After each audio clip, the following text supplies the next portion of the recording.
that's one of the ways that you can counter him, because if you keep your distance, it's really easy to keep on running away from him. When his hook and chains land on you, you just break them immediately, and keeping on damaging him when he tries to walk up to you is a very effective way of dealing with that hero. Yeah, Baron is a very interesting ban here because Baron doesn't actually synergize as well with Churnwalker because now Blackfeather is still open, Vox is open, right? And Rona is still open. Those are all extremely strong carries that can pair with the Churnwalker very, very well. So let's see what Armada is going to ban here. They're going to go ahead and take away the Alpha. So does that mean they want to play Taka? But Taka isn't as good as into a Lyra. So maybe they want the Vox pick or Rona pick here. I mean, if they go for the Vox, it would make sense with the Baron ban.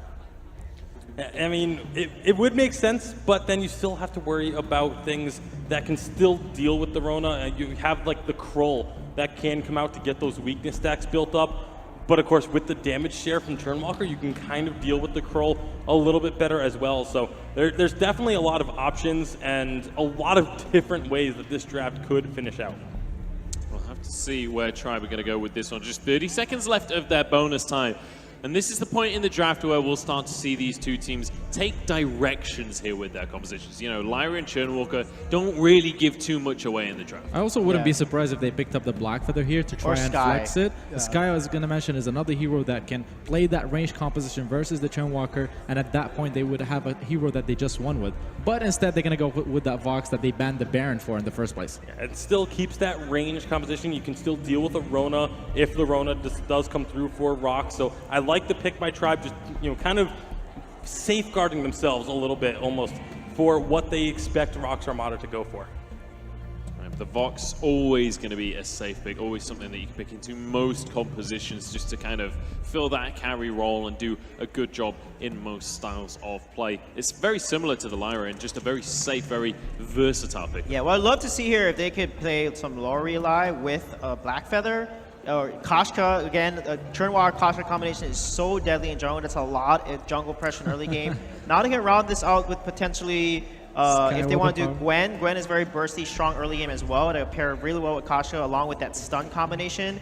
But Blackfeather could look really good as well. It would be interesting if ROX Armada picked up Sky Weapon Power here to Sky Weapon Power Tribe's composition against them and try to win with it. Instead, they're going to go with the Kestrel. I was going to say, Tribe's draft so far has been very smart because they took away both Baron and Vox, and they left open to ROX Armada the things that are counterable with the Vox, such as the Rona. So they kind of pinched Ingenious in that carry role with his heroes, forcing him to go on to the Kestrel, which is something not as strong in 2.10. Yeah, but we've seen it be pretty strong in 2.10 earlier today. So it's definitely a pick that you cannot count out. But the Blackfeather to be the answer here by Tribe, likely to be that Crystal Blackfeather in the jungle to try and deal with the Koshka.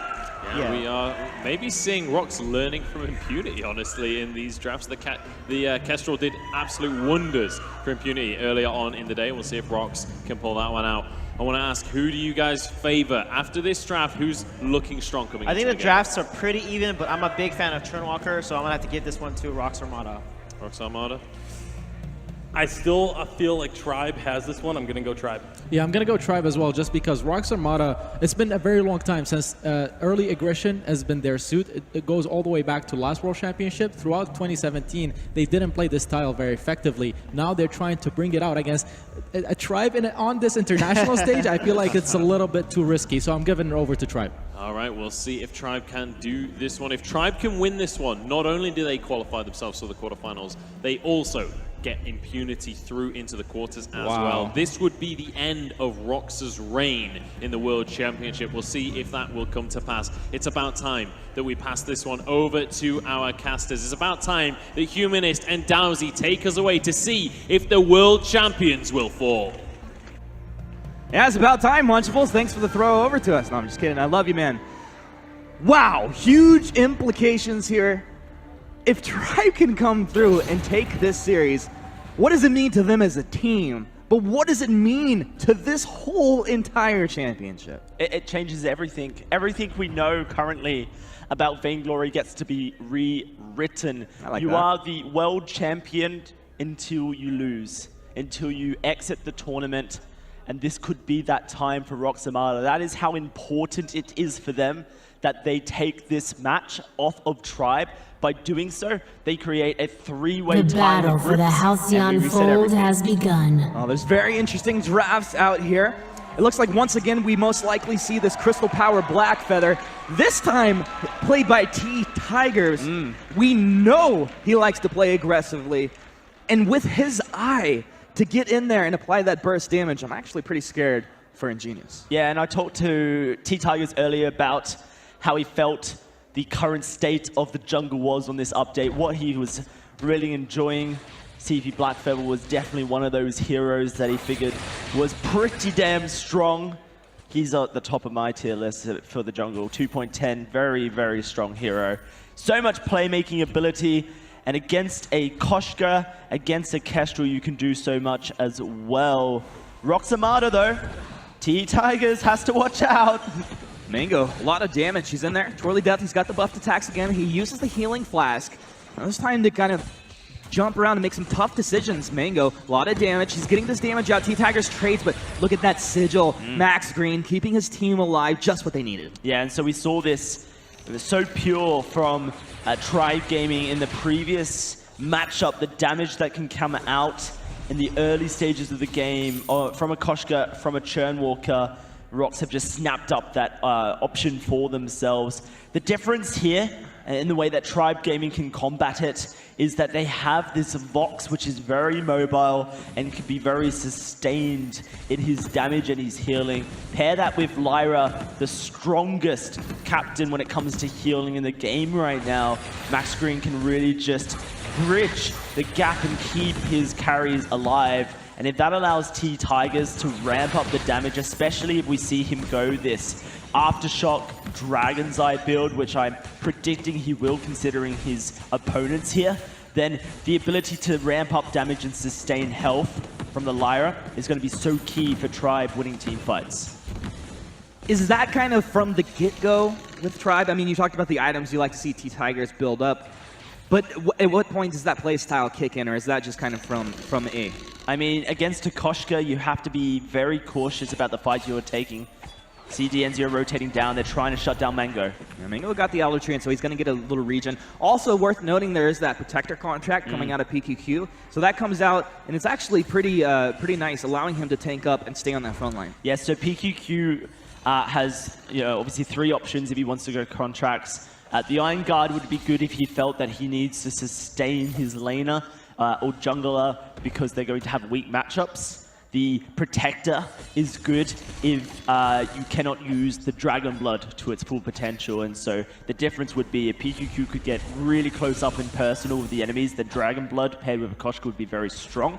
But this Churnwalker is a bit more of a backline captain, and that's where the Protector is the better option if you want to be 2-man invading T-Tigers and trying to shut him down.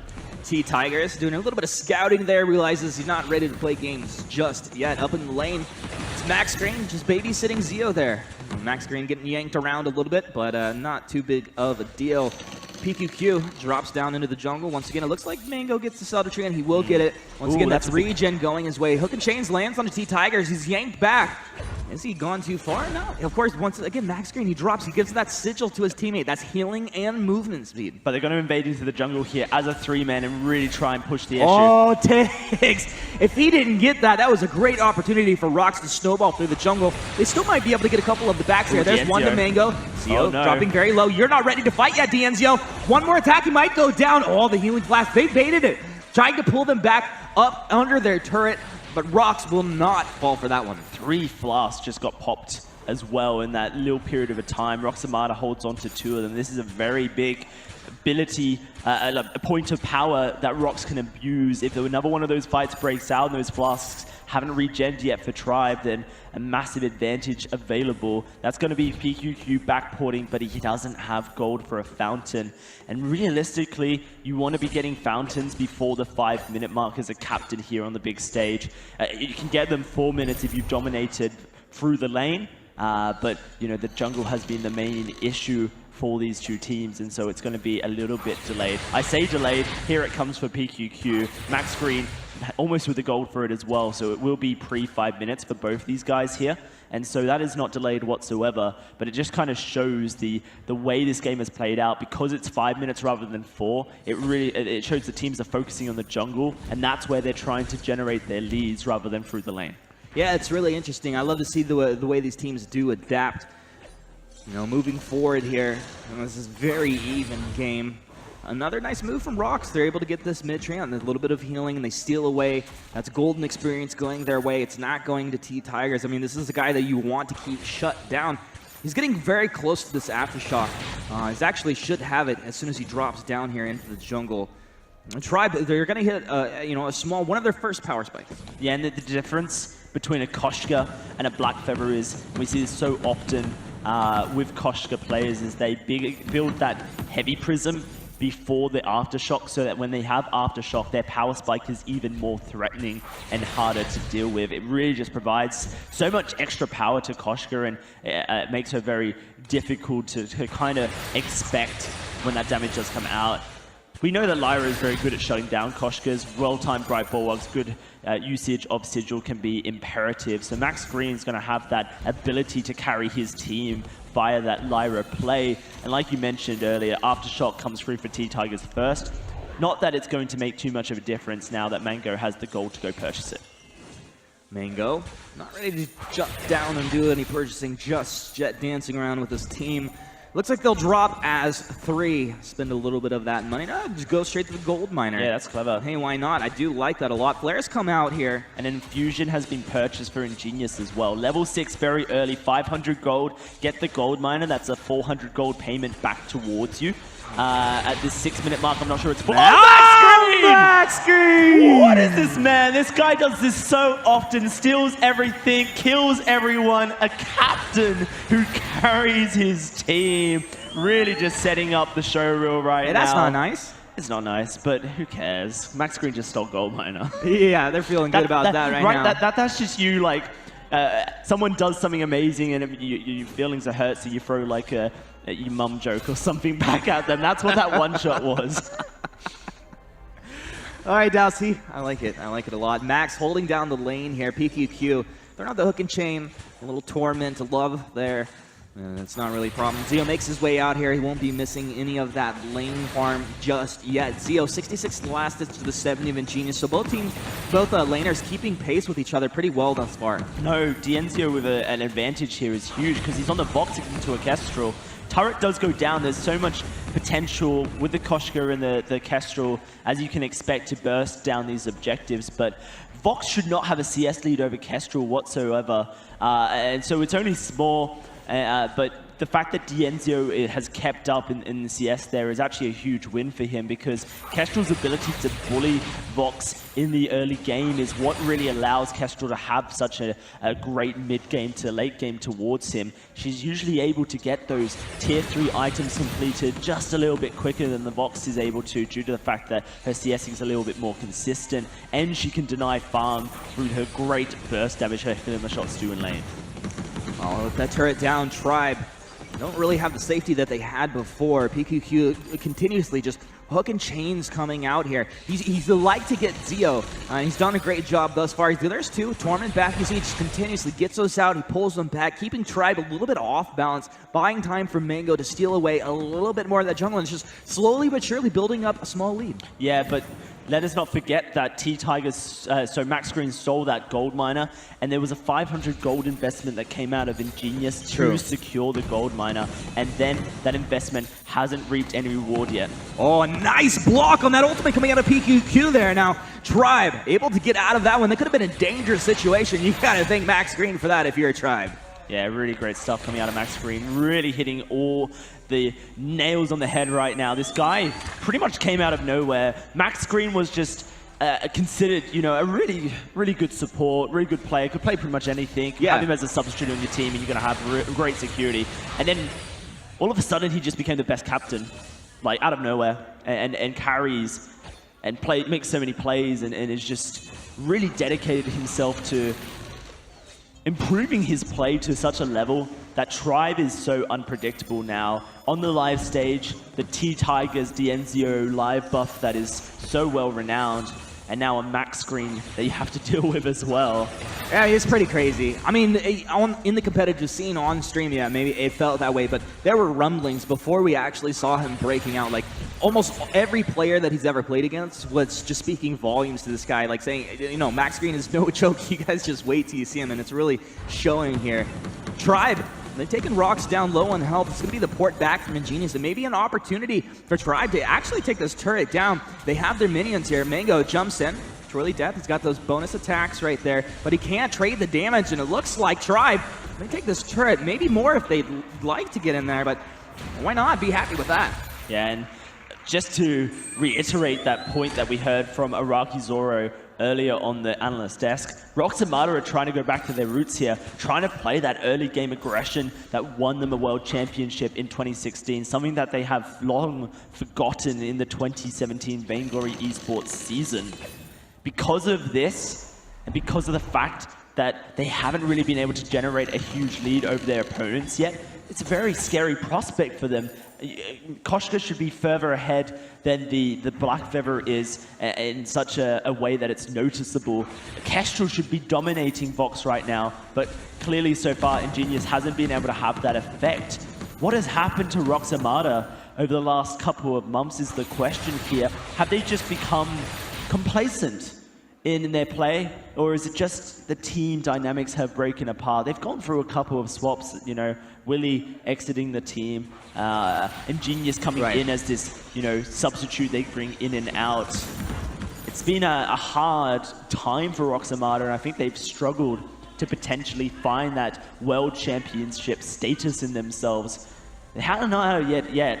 I'm talking like it's in a eulogy right now. I don't want to be that guy, but we haven't seen that ROX that's so fierce yet, that just shut down everyone that comes upon them, that the ROX that basically told the world that East Asia is to be feared against North America. Right now, Tribe are looking for redemption, it seems, from last year's World Championships. I mean, there's a lot of variables that go into it, you know.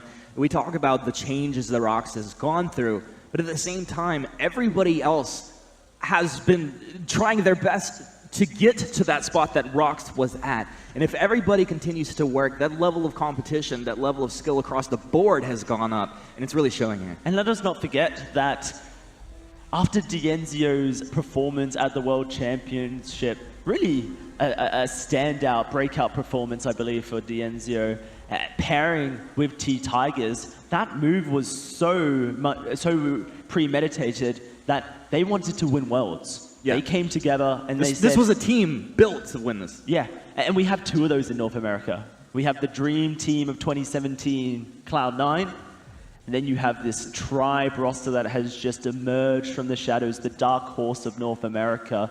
And both these teams look so prepped to do their bidding.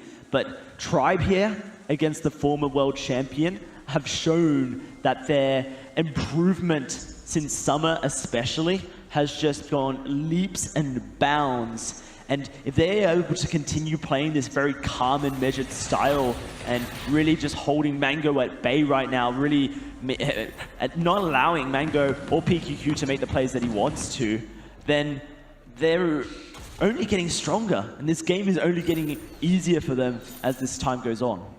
Yeah, Tribe feeling pretty comfortable right now. I think if you would have talked to them before, this would have been one of the compositions that they would have been pretty happy to have. Vox, steady as she goes, you know. The Black Feather is so incredibly strong right now of all the heroes that you could be picking up, paired with, of course, the Lyra, that so many teams would be happy to have. When you put it all together, this team is incredibly well balanced. Yeah, it certainly is. And we're going to see it very shortly, I think. As soon as Dienzio finishes that Sorrow Blade that he's got building in his inventory and has the goal to re-infuse, that's when Tribe are going to be looking for fights. ROX need to use this time window so carefully now. They have all three infusions available to them, so Gold Miner needs to be started up and a fight needs to be baited out, and they need to win that fight. If they don't win this next fight, then that is detrimental. A nice yummy cannon frenzy to start things off here. Who's going to be the main target? It's Zio taking the brunt of the damage, but he stays alive. With the Trespass coming through, will it be enough? Tribe actually lose Zio off the bat. Now Max decides he's got to tuck tail and run. T-Tigers gets away for it. 538 healing coming out there, keeping Max Green alive. The fountain used on both teams. ROX come out ahead, and it looks like that'll be a free gold mine. Yeah, it should be a free gold mine. I don't see any steals coming through from Max Green right now, and that is going to be a huge amount of gold going over to the ROX squad, putting them up by 1,000 here. It's just going to solidify their moment of strength that they have found for themselves. A moment where Ingenious is getting closer and closer to finishing that Bonesaw, a 3rd damage item on Kestrel. And this is because of the fact that Dienzio has prioritized and respectfully prioritized defense against this Koshka. A full Aegis completed, that tier 1 shielding, light armor, in fact, I should say, against this Kestrel, just to try and reduce by a significant percentage that Glimmer Shot that's coming out. But with a piercing spear and a bone sword to come out for Ingenious very shortly, that needs to turn into full tier 3 armor very quickly for Dienzio, and he needs to finish the Sorrow Blade. He has the gold for the Sorrow Blade now. Tribe are trying to kite back to allow Dienzio time to shop, but if ROX can recognize this, then they will move into the enemy jungle and try and secure themselves a Crystal Sentry here, or at least try and gain control over the enemy jungle. We're sitting only 30 seconds away from the Kraken spawning, so taking the gold miner, even though it's nowhere near fully filled, does give you extra gold that you can use, but I think ROX really just want to try and bait Tribe into a death bush more than anything. I mean, you look at this game, the kill score 1-0, Kraken's about to come out onto the map right now. It feels like a slow game, but it's been methodical. Like, everything that ROX has done, it's been a really smart decision. Their invades, they haven't pushed too far, and when they finally did take that kill, they were able to get objectives off it. They find themselves slightly ahead, and they've been one step ahead in these engagements. The question now, though, is can they do it with Kraken out on the map? Yeah, that's a really important question, Humanist, considering the fact that Dienzio has hit that point of damage that he is going to be able to stack up that breakpoint, do so much. Max Green may be caught out here. Max with the bulwark down, stopping a little bit of mobility. Nice block from the Yummy Catnip Frenzy. Turn around and Ingenious drop down.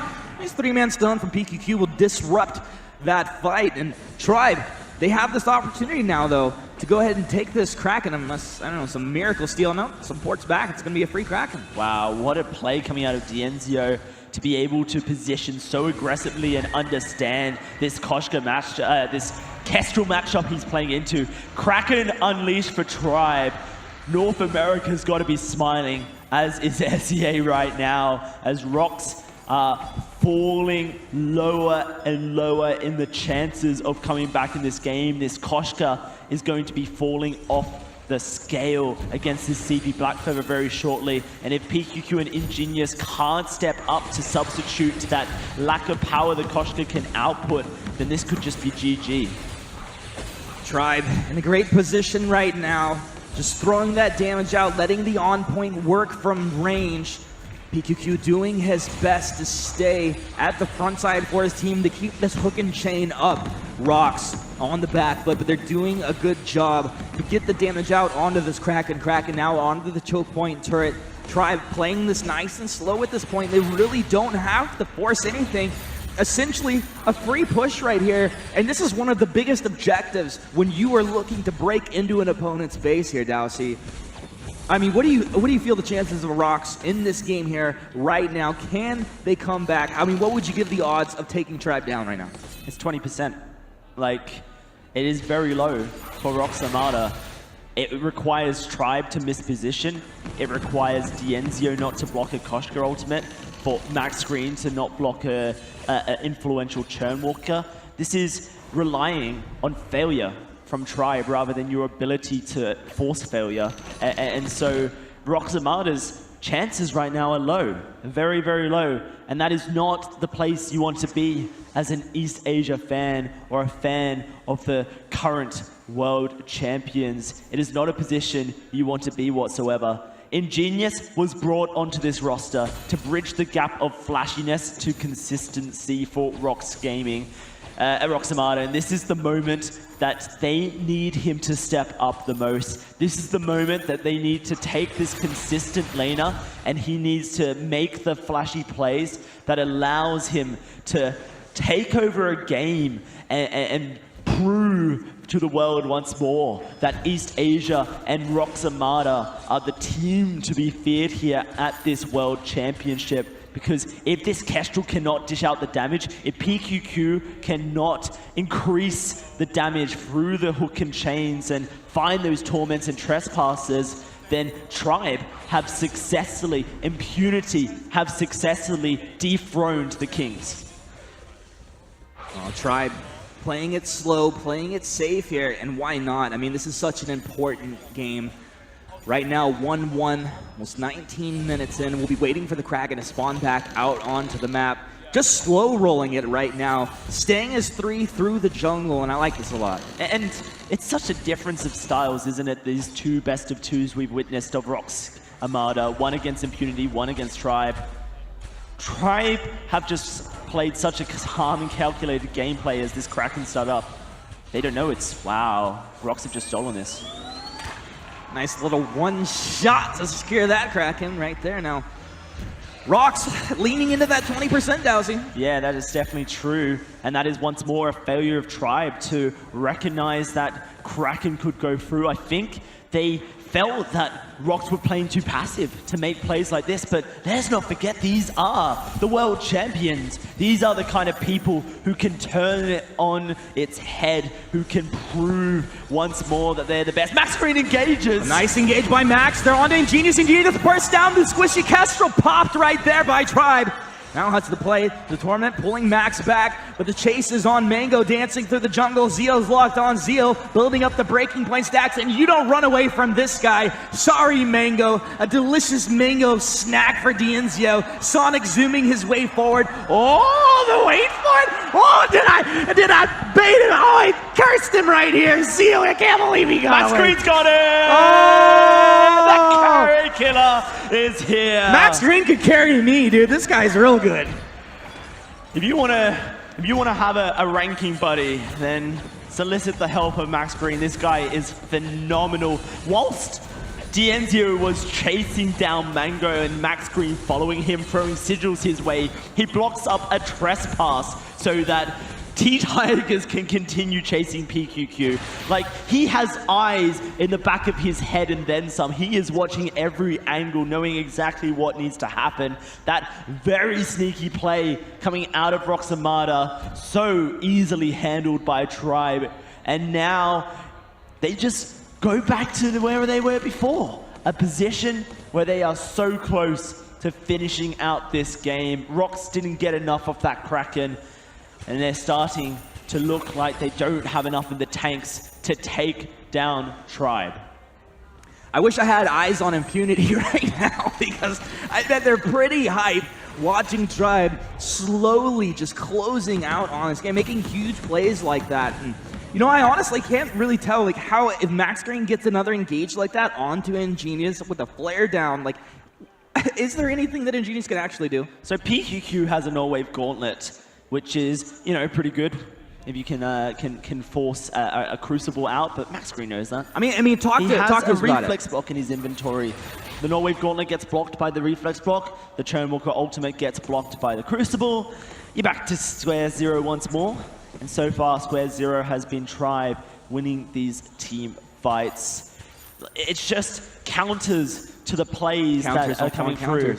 Good flare, spots out, but there's the engage. There's the engage. They're going to look to get on Ingenious here once more if they can. The active camo trap. They turn around. They get the stun off onto T-Tigers. Both teams trading the damage. Zio dropping low with breaking play stacks. He blows Ingenious up. And now Mango, just run, kitty cat, run. They can't run fast enough. Zio will be able to get the kill. One more attack here. Zio. Oh, gives him the taunt. Zio. I like you. Listen to that crowd cheer. That is a crowd that knows Tribe have just taken a game. That is a crowd that knows Tribe have just dethroned the world champions. And that is a crowd that knows their home team of Impunity Tribe are have done it. going to the quarterfinals. GG 2-0 Tribe. Ladies and gentlemen, put your hands together for Tribe. ROX Armada, you came a long way. You did it last year. It's not going to happen this time.